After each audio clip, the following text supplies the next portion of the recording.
Қайырлы күн баршаларыңызға, менің каналыма қош келдіңіздер. Бүгін сіздермен бірге жасалу жолы өте оңай, қолда бар заттардан тез жасала қалатын, таңғы шайға тез жасап жіберетін, осындай өте дәмді, өте қарапайым печеньелер жасайтын боламыз. Соңына дейін қарап, менің рецептім бойынша жасап көріңіздер. Ең алдымен пешімізді 180 градуста қыздырып алатын боламыз, өйткені печеньелеріміз тез дайын болады, пешіміздің ысып тұрғаны дұрыс. Ыдысымызға бір жұмыртқамызды, оның үстіне қантты және сұйық майды құйып, жақсылап араластырып аламыз. Біздің қантымыз толығымен еру керек. Қант ермей қалатын болса, біздің печеньелеріміздің ішінде бүтін болып жүретін болады. Осылайша барлығы ергеннен кейін үстіне бір шай қасық разрыхителіміз саламыз және ұнымызды саламыз.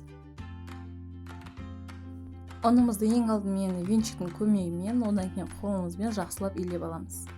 Бізде қамырымыз өте жұп-жұмсақ, қолға жабыспайтын, әдемі слайм сияқты қамыр болып шығады. Осы қамырымызды қойып қоямыз. Енді бізге формамызды алатын боламыз.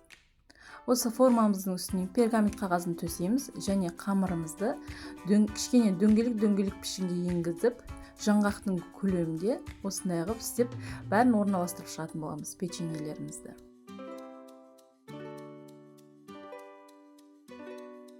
Мінекей печеньелеріміз барлығын орналастырып шықтық. Мен сәндігі үшін вилканың көмегімен үстінен басып шығып жатырмын. Егер вилкаңыз жабысып қалатын болса, кішкене осыны ұнға батырып жіберсеңіздер, жабыспайтын болады. Өз қалауынша басқа да әдістермен сәндесеңіздер де болады.